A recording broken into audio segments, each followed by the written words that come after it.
अब ना बनी तो फिर क्या बनेगी, अब ना बनी तो फिर क्या बनेगी। જ્યારે अपना व्यासी रूप कथाकार श्री मुकुंदरायजी महाराज व्यासपीठ पर विराजमान छता हो त्यारे બધા એકવાર જોરદાર દ્વારકાધીશનો જયકાર કરીએ। બોલ દ્વારિકાધીશ કી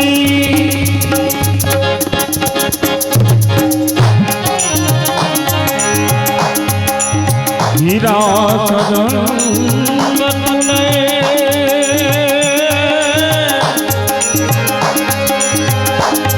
વીર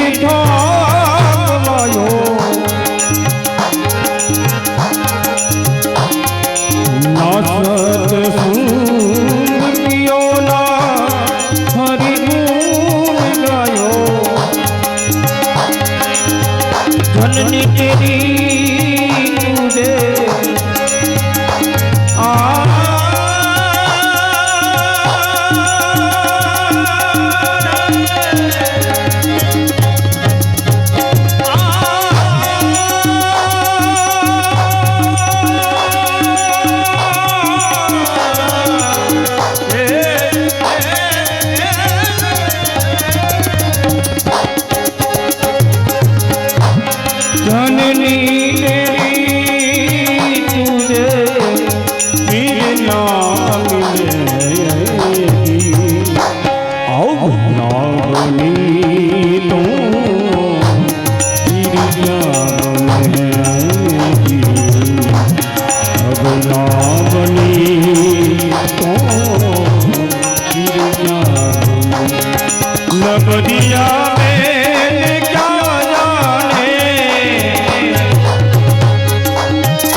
स्वस्ति श्री गणेशाय नमः।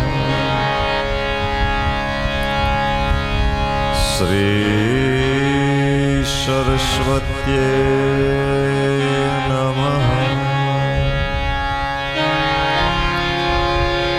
श्री गुरुभ्यो नमः। ओम नमः पार्वती पतये। हर हर महादेव हर।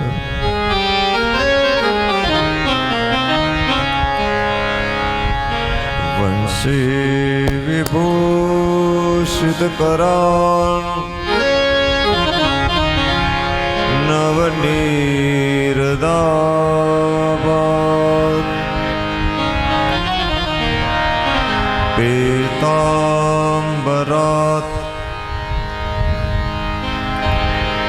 अरुणबिम्बफलान्धरोष्ठात्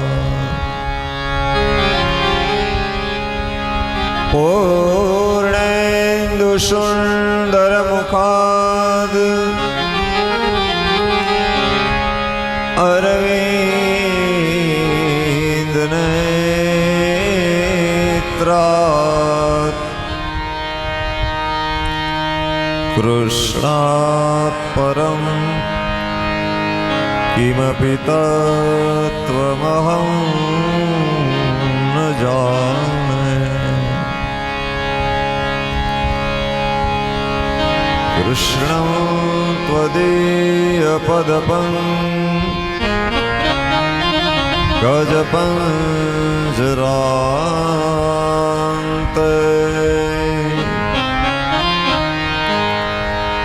अद्यैव मे विशतु मां नसराजहंस।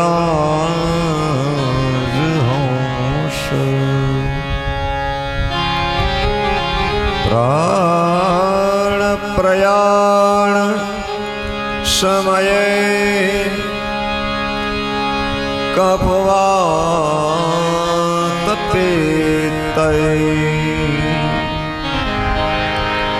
कंठावरो धनविधौ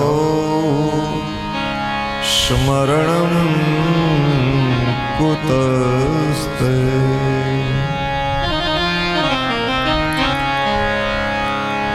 प्रथमं नमामि कुलदेव्यै रक्ष रक्ष मम परिवारम्। शिरसा नमामि पुनः पुनः श्रीकुलदेव्यै नमाम्यहम्।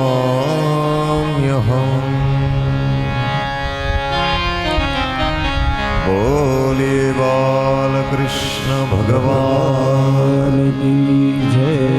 श्री रामचंद्र भगवान की जय। श्री सद्गुरु भगवान की जय।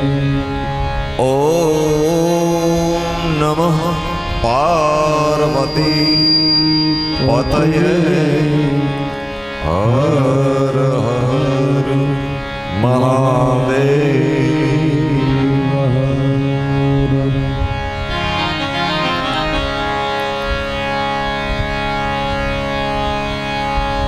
हरे कृष्ण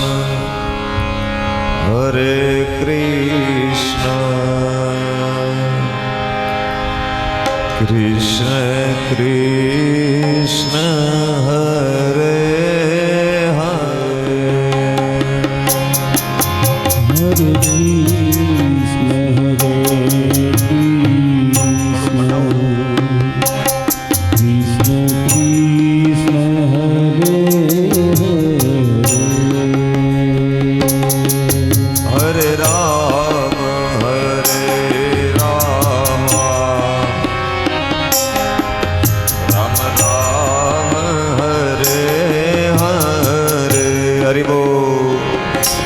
સજાતી ઇફેક્ટ ને બધું આપો કે સેટિંગ કરો સાદું વાગે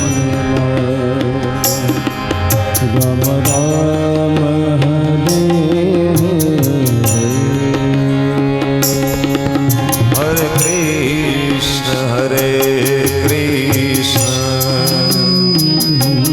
કૃષ્ણ કૃષ્ણ હરે હરે હરિ બોલ હરે કૃષ્ણ હરે કૃષ્ણ શ્રી રાધે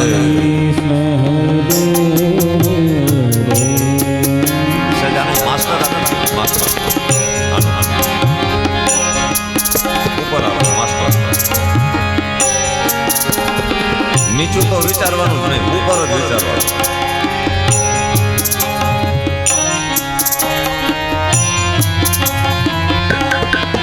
હરે રામ હરે રામ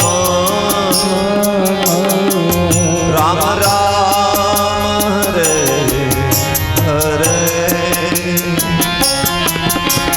રામ હરે રામ શ્રી રાધે રામ રામ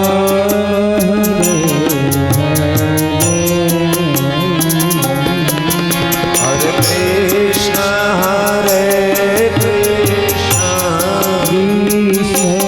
કૃષ્ણ કૃષ્ણ હરે હરે હરે કૃષ્ણ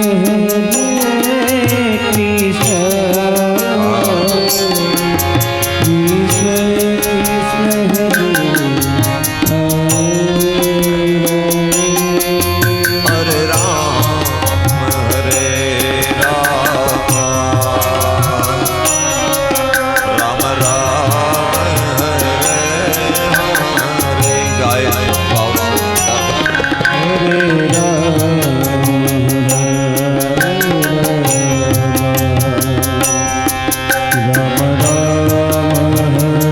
શ્રી રાધે આર્તનાદ સે बुलंद आवाज गाते रहिए प्रभु को पुकारते रहिए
રામ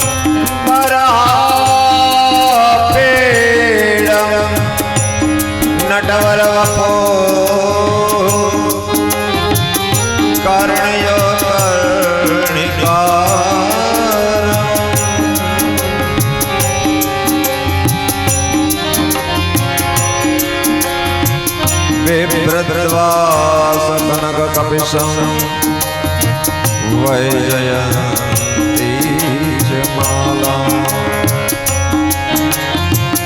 રંદ્રાવેણોરધસુતયા ઓરયન ગોપવૃંદૈ વૃંદારણ્યં સ્વપદરમણં प्राविशत कीर्ति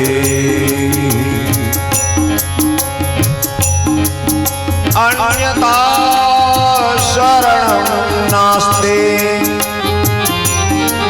त्वमेकं शरणं मम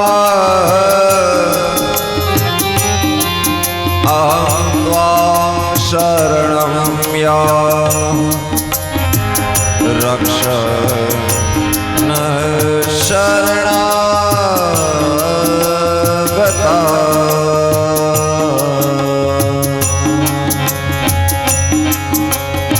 श्री सुत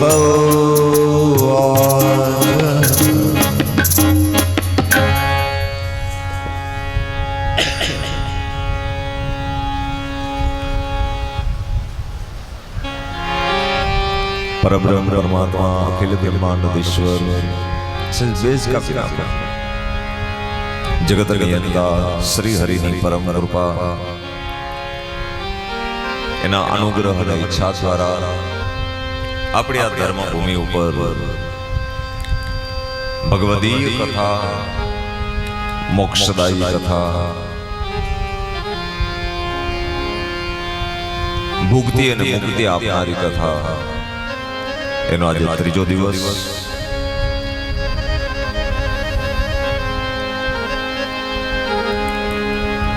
ત્રીજા દિવસની અંદર પધારેલા ભાવિક ભક્તો ભાઈઓ બહેનો માતાઓ વડીલો મિત્રો બધાના હૃદય કમળની અંદર બિરાજમાન ભગવાન શ્રી દ્વારિકાધીશ રાધા કૃષ્ણ પરમાત્માને મારા વંદન આપ સૌને વ્યાસાસનથી જય શ્રી કૃષ્ણ જય દ્વારકાધીશ જય મુરલીધર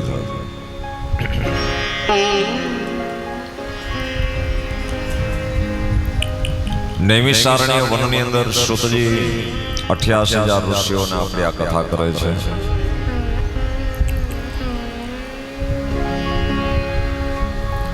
હે ઋષિવૃંદ, પાંડવ વંશની અંદર મહારાજ પરીક્ષિતનો જન્મ થયો અને દેવ યોગે કાળ યોગે કલીના પ્રભાવને લીધે પરીક્ષિત મહારાજથી અપરાધ થયો, બ્રાહ્મણનો દ્રોહ થયો, બ્રાહ્મણનો અપરાધ કર્યો અને પરિણામે શ્રાપ લાગ્યો અને આ શ્રાપને લીધે 7 દિવસમાં મૃત્યુનો શ્રાપ થયો. સપ્તમ દિવસે 7મા દિવસે જીવતો તક્ષક નાગ દંશ આપ્યો અને દંશ જીવતો જ આપ્યો, મરેલો ન. આપણે બોલીએ છીએ જીવતો તક્ષક નાગ દંશ, જીવતો જ દેવાનો.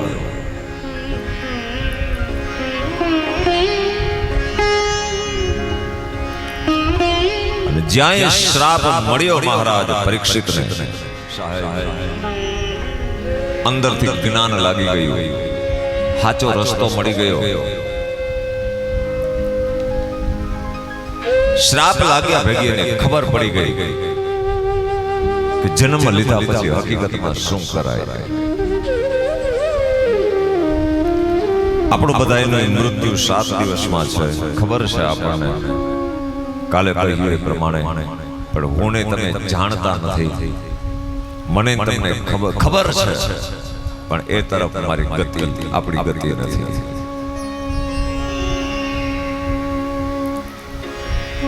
જાણીએ છીએ આપણે કે એક દિવસ આ માનવ દેહ ખતમ થઈ જશે, મનુષ્ય જન્મ વારે વારે નહીં મળે.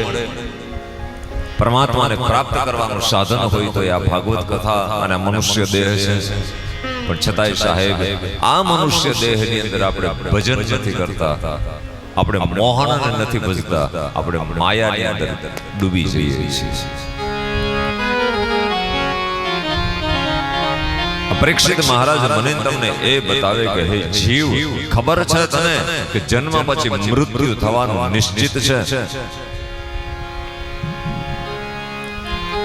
તો બસ તારી જિંદગીની અંદર તું દેહનું સાધન કરી લે.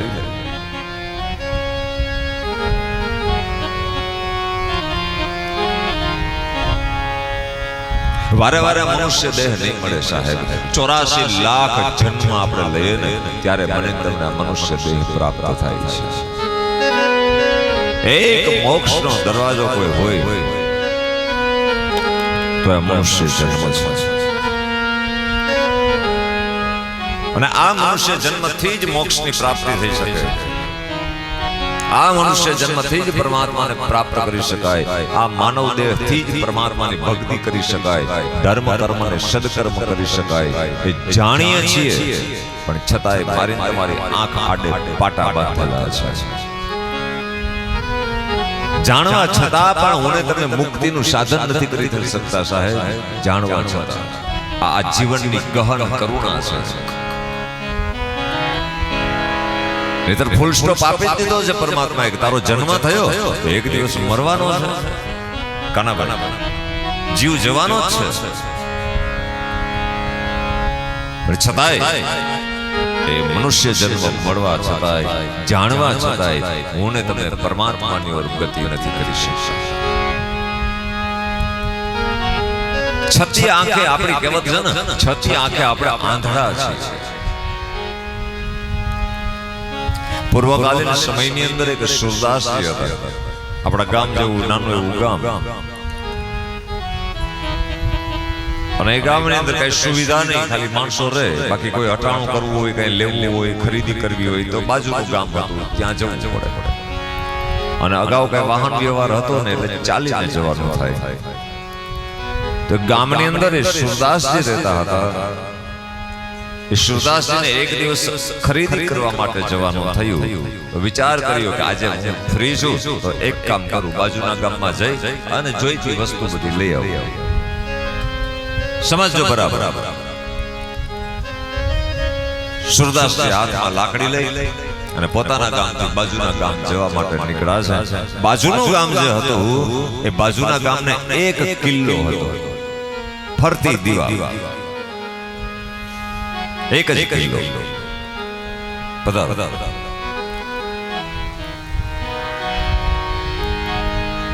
અને એ ગામને એક જ દરવાજો હતો, ફરતી દિવાલને એક દરવાજો. સુરદાસજી દરવાજામાંથી પ્રવેશ કર્યો. ગામમાં જઈ અને જે વસ્તુ જોતી હતી બધી ખરીદી કરી લીધી, લઈ લીધી. પણ બજારોની અંદર એટલા ભટક્યા આડા અવડા કે સુરદાસજીને ખબર ન રહી કે હું કઈ બાજુથી આવ્યો હતો ને કઈ બાજુથી જાઉં છે. કારણ કે આંખથી અંધ છે, એને દેખાતું નથી.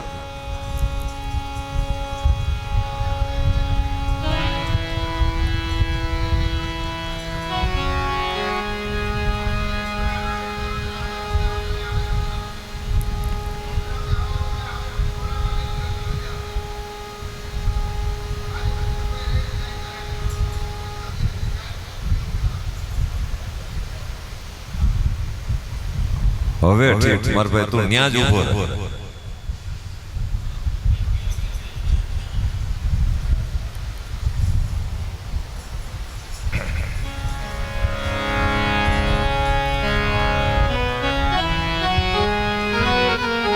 મારે જે કેવું હતું ને એ કઈ ગયું. આ કથાના અંતે મારે જે કેવું હતું એ કલ્પેશ કઈ ગઈ.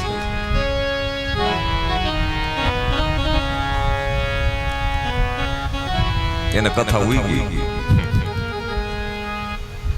ખબર પડી ગઈ કે મારા ત્યાંથી બેઠા બેઠા ખોટું જોર કરે છે.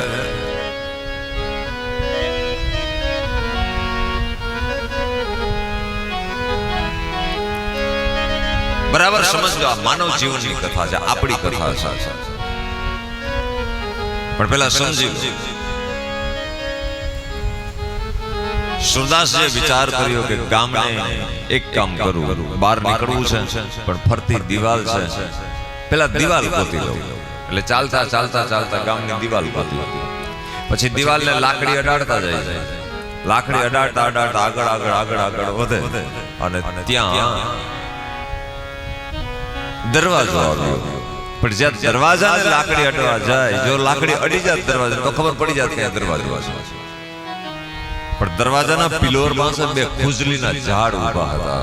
જ્યાં લાકડી અડાડે ત્યાં હાથમાં ખુજલીનું ઝાડ અડે એટલે સુરદાસજી ખંજવાડવા માંડે. ખંજવાડતા જાય ને હાલતા જાય. પાછી લાકડી અડાડે એટલે દરવાજો આવી જાય. ફરીને ચક્કર લગાવી વળી પાછા આવે, ખુજલીનું ઝાડ અડે, ખંજવાડ આવે, ખંજવાડે પાછી લાકડી અડાડે, દરવાજો નીકળી જાય, દિવાલ ચાલુ થાય.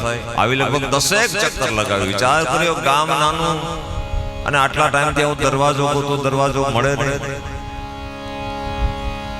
બાજુમાંથી કોઈ માણસને જવાનો અવાજ આવ્યો ત્યારે કહ્યું કે ભાઈ મારા ગામની બહાર નીકળવું છે, ગામનો દરવાજો ક્યાં છે મને બતાવો. મારા ગામની બહાર જવું છે. ત્યારે પેલા સજ્જન માણસે કહ્યું કે સુરદાસજી આ ગામ બહુ નાનું છે અને એક જ દરવાજો છે, પણ તમે આ દરવાજો ગોતો છો કઈ રીતે મને એ બતાવો. તમે દરવાજો કેમ ગોતો છો? સાહેબ આ જગતની અંદર દરવાજો ગોતવો ને બસ ઈ જ મહત્વનું છે. બાકી તો બધું મને તમને ઘડીના છઠ્ઠા ભાગની અંદર મળી જશે. આ દરવાજો એટલે ખાલી લોખંડના દરવાજાની વાત નથી કરતો, આ મોક્ષના દરવાજાની વાત કરું છું. મોક્ષનો દરવાજો મેળવવો એ જ મહત્વનું છે. બાકી તો બધું મળશે, ધન સંપત્તિ સત્તા પત્ની પુત્ર આ બધું મળી જશે. મોક્ષ મેળવવો દુર્લભ છે. પેલા સજ્જન માણસે કહ્યું કે દરવાજો ગોતો છો કેવી રીતે? અને સાહેબ મોક્ષના દરવાજા પરમાત્માની ભક્તિ, વૈકુંઠનું ધામ એ આધાર છે. આપણી શોધ કઈ રીતે છે, આપણે કઈ રીતે ગોતીએ છીએ?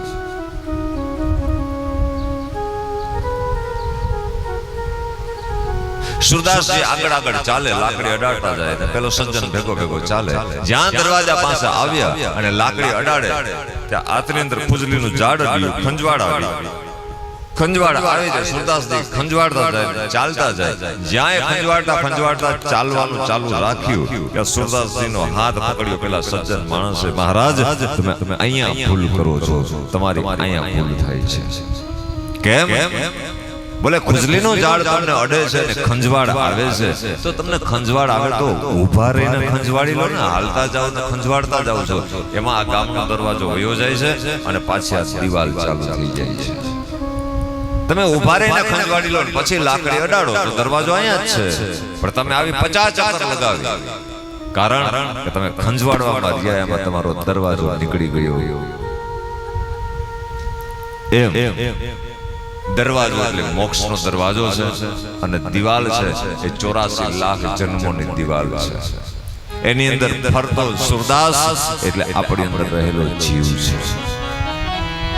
भीतर छुपा हुआ जीव और नहीं ढूंढ पाता कि मोक्ष का दरवाजा कहाँ है. वहां से कैसे बाहर निकले वो नहीं ढूंढ पाता, क्योंकि पुनः जन्म पुनः मृत्यु उसकी दिशा में वो बह जाता है.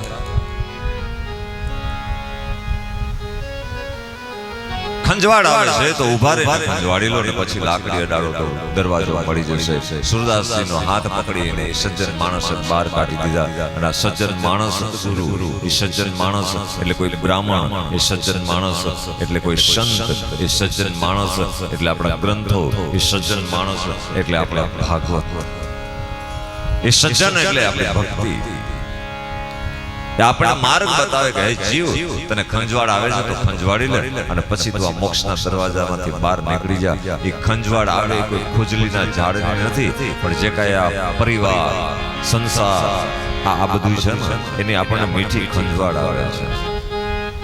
એ આપણને બહુ ગમે છે. આપણા પરિવારના અંદર આપણે બહુ ફસાઈએ છીએ. આ બધી ખંજવાડો છે. પુત્ર તરીકેની લાગણી, પરિવાર તરીકેની લાગણી, એકબીજાને મમતા, એની અંદર આપણે ફસાઈએ છીએ. પરિણામે આપણે મોક્ષના દરવાજા સુધી પહોંચી શકતા નથી. આ બધી ખંજવાળો રૂપિયા કમાવાની ખંજવાળ આવે, દીકરા ઉંમરલાયક થાય તેને જલ્દી પરણાવવાની આપણને ખંજવાળ આવે કે હવે જલ્દી પરણા. આ બધી માયા છે. એક વખત અમારા છોકરાઓના લગ્ન થઈ જાય ને ભાર ઉતરી જાય, આવું આપણે કહીએ.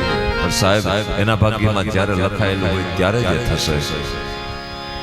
તમે દેહનું સાધન કરો.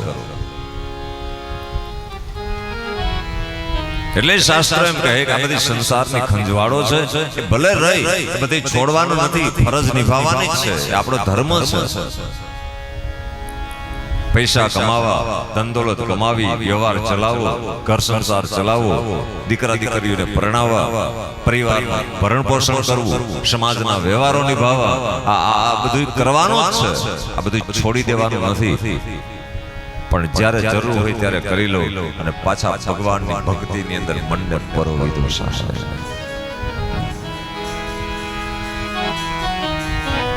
તો મોક્ષનો દરવાજો એટલે મનુષ્ય જન્મ છે, અને મનુષ્ય જન્મ મળે એમાં જ મોક્ષ મળી શકે.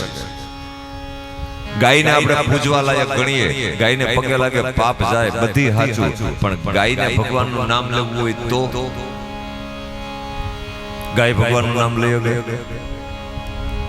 પવિત્રમાં પવિત્ર પ્રાણી ગાયને આપણે પગે લાગે એટલે આપણા પાપ ધોવાય. અને ગાય તો અદ્ભુત છે. દરરોજ ગાયને માથે તમે હાથ ફેરવો તો કોઈ બીપી ની તકલીફ હોય તો બીપી મટી જાય.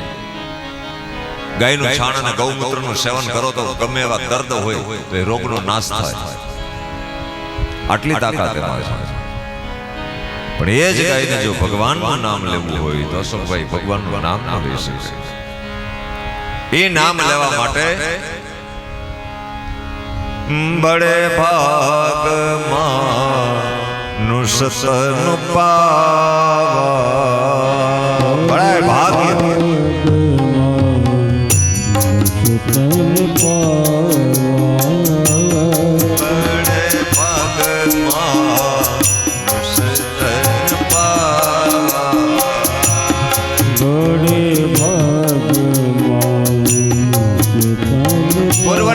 મનુષ્ય જન્મ મળ્યો છે સાહેબ, આમ નામ પૂરો થઈ જશે. આમ નામ પૂરો થઈ જશે.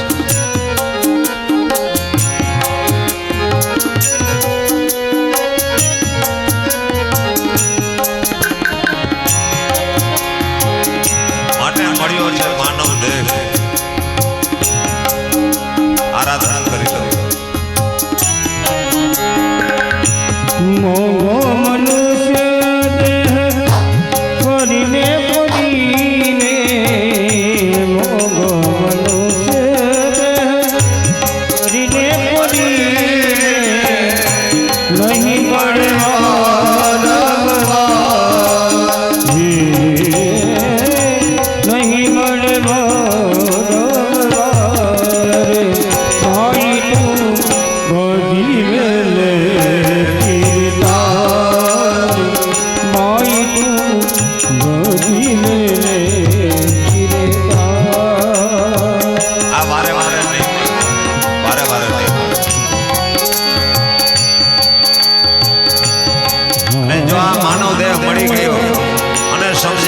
ભગવાનની કૃપા છે. આના સિવાય ભગવાનની કૃપા હોય જ નહીં.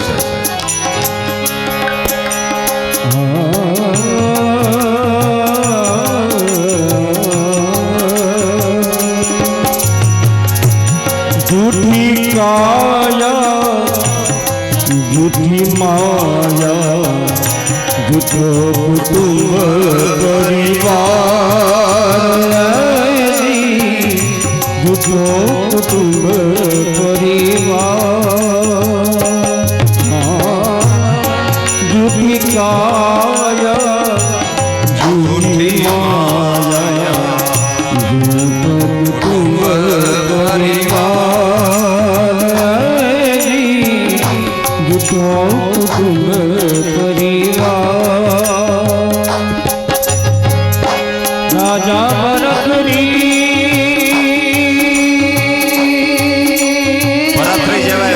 ગોપીચંદ જેવાય ભૈયા ગયા.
મોંઘો મનુષ્ય દેહ ફરીને ફરીને નહીં મળે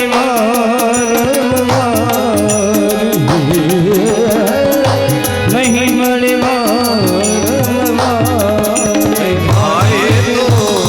મજી લે કીર્તાન ભાઈ તું મજી લે કીર્તાન ભાઈ તું મજી લે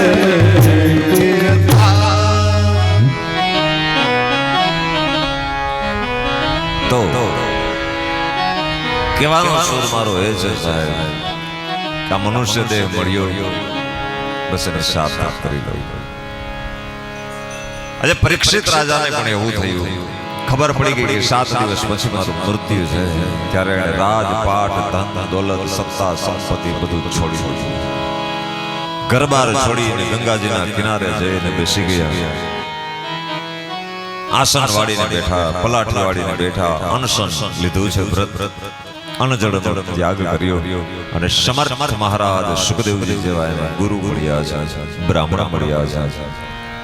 અને આ સુખદેવજી મહારાજે પરીક્ષિત મહારાજને અભય વરદાન આપ્યું. બેટા બેસ મારી સામે. ખટવાંગ રાજાએ 2 ઘડીની અંદર મુક્તિ મેળવી લીધી હતી, તો તારી પાસે તો હાથ દિવસ છે. પણ જ્યારે સ્વર્ગના દેવતાઓને સરહદ ખબર પડી કે સુખદેવજી મહારાજ ગંગાજીના કિનારે કથા કહે છે, અને જો આ કથા આપણે સાંભળીએ તો આપણે અમર થઈ જાય, ચાલો આપણે થઈ જઈએ. એટલે એક સોનાના સુવર્ણના કળશની અંદર અમૃત ભરીને લઈ આવ્યા અને સુખદેવજી મહારાજ પાસે આવીને ઊભા રહ્યા અને વંદન કર્યા. સુકમ નત્વા વદન સર્વે સ્વકાર્યમ કુશલાસુરા. એ કથા માટે અમે આવ્યા છે. ઓ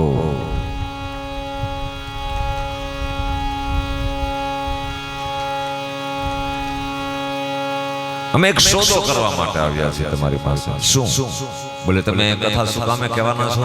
બોલે પરીક્ષિત અમર બને ને તક્ષક નાગ ને દંશ દે તો કઈ ન થાય એ માટે.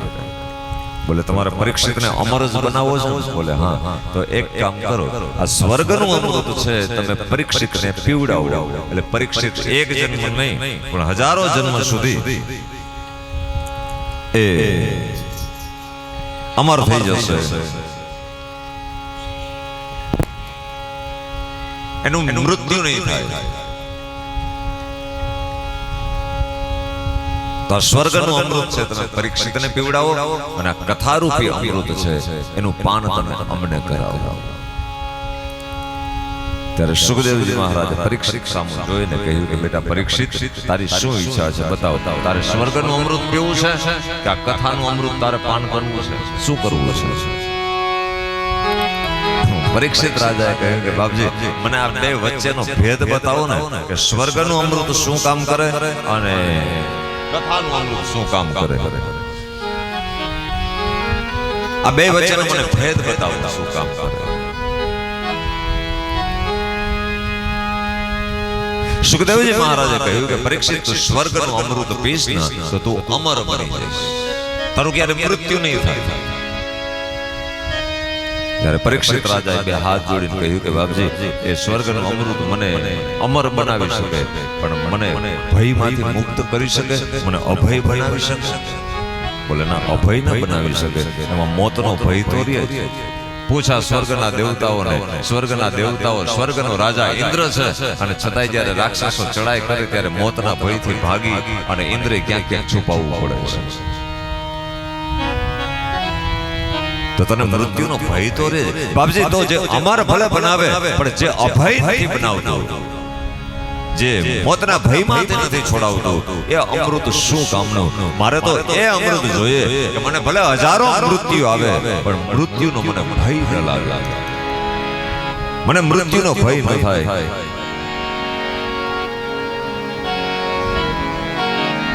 મારે એ જોઈએ છે.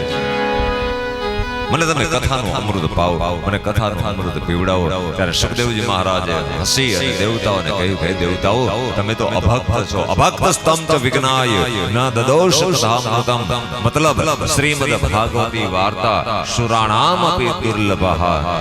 દેવતાઓને કહ્યું કે દેવતાઓ તમે તો સ્વાર્થી છો.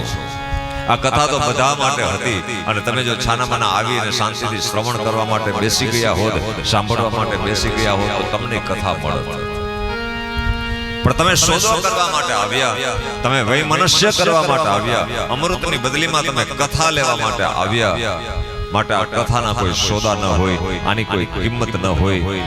સ્વર્ગના અમૃત કરતા એનો મતલબ એ થાય કે ભાગવતની કથાનું અમૃત છે, મહાન છે. તમે અભાગ છો અને તમે આ કથાના અધિકારી નથી. તમને આ કથા ન હોય. સુખદેવજી મહારાજે ત્યાંથી દેવતાઓને હાંકી કાઢ્યા છે. દેવતાઓ સ્વર્ગમાં જતા રહ્યા. મતલબ એ થયો કે આ કથા જે હું ને તમે આપણી ખાઈડીની ધર્મભૂમિ ઉપર આ કથા કરીએ છીએ અને વર્ષો પછી જે કથા થઈ છે અને આ ભાગવતજી જે લઈને બેઠા છીએ સાહેબ, આ કથાના અધિકારી દેવતાઓ પણ નથી. સમજાય? સ્વર્ગના દેવતાઓને જો કથા શ્રવણ કરવી હોય તો એને માનવ બનવું પડે અને નિસ્વાર્થ ભાવથી એને શ્રવણ કરવું પડે. સ્વર્ગના દેવતાઓને આ કથા નથી મળતી કારણ કે આ કથા અમૃત છે. અને જે આ કથા રૂપે અમૃતનું પાન કરી લે એ અમર બની જાય છે, એ અભય બની જાય છે અને ક્યારે મૃત્યુનો ભય લાગતો નથી. અભય પ્રાપ્ત થાય. સ્વર્ગના દેવતાઓ જતા રહે છે. સુખદેવજી મહારાજ પરીક્ષિત રાજાને કથાનો પ્રારંભ કરે છે. મંગલાચરણ આદિ કરી અને પુરુષસૂક્તના આધારે પરમાત્માનું જે વિરાટ સ્વરૂપ છે, વિરાટ સ્વરૂપનું વર્ણન કર્યું છે અને ચતુશ્લોકી ભાગવત કહી બીજા સ્કંદનો ત્યાં વિરામ કરે છે. ભાગવતીની વ્યાખ્યાઓ બતાવી છે અને પરીક્ષિત રાજાના જે પ્રશ્ન હતા એ પ્રશ્નના બધાના ઉત્તર સુખદેવજી મહારાજ આપે છે અને જ્યાં જ્યાં પ્રશ્ન થાય પરીક્ષિત મહારાજને એના ઉત્તર સ્વરૂપે ભાગવતીની રચના થવા લાગી છે. આ બાજુ નૈમિષારણ્યમાં સૂતજીને 88,000 ઋષિએ કહ્યું કે બાપજી તમે કૌરવો અને પાંડવોની કથા કરી, પરીક્ષિત મહારાજની કથા કરી, પરીક્ષિત મહારાજ ગંગાજીના કિનારા સુધી આવી ગયા એની કથા કરી, પણ એક મહાન ભગવત ભક્ત વિદુર રહી ગયા. આ વિદુરનું શું થયું એ અમને કહો. કૌરવો કપાઈ ગયા અને પાંડવો હિમાલય હાડ ગાડી નાખ્યા અને પરીક્ષિત રાજા બની ગયા, એના દીકરા જન્મેજય રાજા બની ગયા. આ ઇતિહાસ બધો કહ્યું પણ વચ્ચેથી વિદુર ક્યાં અંતર ધ્યાન થઈ ગયા, દૂર થઈ ગયા વિદુર. ત્યારે સુતજીએ કહ્યું જય ઋષિ વૃંદ, વિદુરજીનું જ્યારે કૌરવોની સભાની અંદર અપમાન થયું ત્યારે વિદુરજી છે યાત્રા કરવા માટે નીકળી ગયા અને વિદુરજીનું અને ભગવાને સ્વધામગમન કર્યું. પછી ઉદ્ધવજી છે ભગવાનના મિત્ર છે એ યાત્રા કરે છે અને એક દિવસ વિદુર અને ઉદ્ધવ બે યમુનાના કિનારે બે ભેગા થાય છે અને વિદુર અને ઉદ્ધવ ત્યાં ભેગા થયા. ઉદ્ધવજીને કુશળક્ષેમ પૂછ્યા છે, ભગવાનના સમાચાર પૂછ્યા વિદુરજીએ. ત્યારે ઉદ્ધવજીએ હકીકત બતાવી કે ભગવાને સ્વધામ ગમન કર્યું, ભગવાન વૈકુંઠ પધાર્યા છે. વિદુરજીને દુઃખ થયું અને ભક્તો રડી પડ્યા ભગવાનના વિરહની અંદર. અને વિદુરજીએ કહ્યું કે હે ઉદ્ધામ, ભગવાન જ્યારે સ્વધામ ગમન કર્યું ત્યારે ભગવાને અંત સમયે મારા માટે કઈ મને યાદ કર્યું? બોલે હા. એ જ્યારે વિદાય લેતા હતા ત્યારે કહ્યું કે કોઈ જગ્યાએ વિદુર કાકા મળે તો કહેજો કે આત્મજ્ઞાન પ્રાપ્ત કરવા માટે મૈત્રેય ઋષિના આશ્રમે જાય. સાહેબ આ મૈત્રેય ઋષિ કેટલા મહાન હશે કે સ્વયં ભગવાન જેની ભલામણ કરે. આપણે કોઈ અધિકારી કે કોઈ ઓફિસર એમ કે સાહેબ તમે ભલામણ કરી દો તો અમારું કામ થઈ જાય અને પછી આપણે આમ ગર્વ લેતા હોય એ સાહેબની તો એટલી પહોંચ છે કે એને ફલાણી જગ્યાએ ભલામણ કરી અને કામ પતી ગયું. આપણે એ સાહેબને મહાનતા લેતા હતા. સાહેબ તો આ જ્ઞાન મેળવવાની અંદર સ્વયં જગતનો નિયંતા દ્વારકાના ઠાકોર જેની ભલામણ કરે કે જ્ઞાન લેવા માટે મૈત્રેય ઋષિના આશ્રમે જજો, તો આ મૈત્રેય ઋષિ જ્ઞાની કેટલા હશે, એની અંદર જ્ઞાન કેટલું હશે સાહેબ.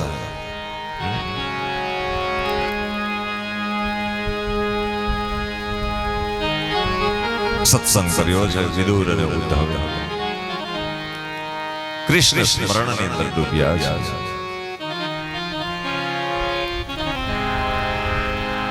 કૃષ્ણના વિરોહની અંદર વિદુર અને ઉદ્ધવ યમુનાના કિનારે રહે છે. પરમાત્માની યાદમાં લીલાઓને યાદ કરી છે અને દ્વારકાધીશને લીલાઓ બધી યાદ કરી છે. ઘણા સમય સુધી ત્યાં રોકાયા અને પછી વિદુરજી છે મૈત્રેય ઋષિના આશ્રમે જાય છે અને મૈત્રેય ઋષિના આશ્રમે જઈ અને મૈત્રેય ઋષિને કહ્યું છે કે બાપજી મને આત્મજ્ઞાન આપો, મારે આત્મજ્ઞાન જોઈએ છે. આત્મજ્ઞાન એટલે શું? ત્યારે મૈત્રેય ઋષિએ શોર્ટ એન્ડ સ્વીટ ની અંદર ટૂંકાણમાં કહ્યું કે હે વિદુર, આત્મજ્ઞાન પ્રાપ્ત કરવું હોય તો પેલા અહંકારનો ત્યાગ કરવો પડે. भीतर जब तक हमारे जीवन में अहंकार छुपा हुआ है तब तक हमें आत्मज्ञान नहीं हो सकता. आत्मज्ञान की प्राप्ति के लिए जीव को चाहिए अपने जीवन में अहंकार का त्याग कर दे. जब तक अभिमान है, गर्व है, it is a ego, we can not achieve anything in our life. हम આપણે કંઈક પ્રાપ્ત ન કરી શકીએ કારણ કે મારો તમારું અભિમાન ત્યાં આડું આવીને ઊભું રહી જાય છે. વિદુર, આત્મજ્ઞાન માટે અહંકારનો ત્યાગ કરો. બાપજી, તો એ અહંકારનો ત્યાગ કેમ થાય? એ અભિમાનનો ત્યાગ કેમ કરવો? મૈત્રેય ઋષિએ કહ્યું છે કે અભિમાનનો ત્યાગ કરવો હોય તો વિદુર, આપણી પાસે જે છે એના કરતા નીચે દ્રષ્ટિ નહીં કરવાની. આપણી પાસે જે છે એના કરતા ઉપર તરફ દ્રષ્ટિ કરો એટલે આપણો અભિમાનનો ત્યાગ થઈ જાય. સમજાય? આપણી પાસે જે છે એના કરતા જેની પાસે આપણા કરતા ઓછું છે એના ઉપર નજર કરો કે એને આટલું છે તો ભગવાને તો મને આટલું આપ્યું છે. પણ આપણે છે એના કરતા વધારે છે એના ઉપર જો દ્રષ્ટિ કરીએ તો અહંકાર તૂટતો નથી.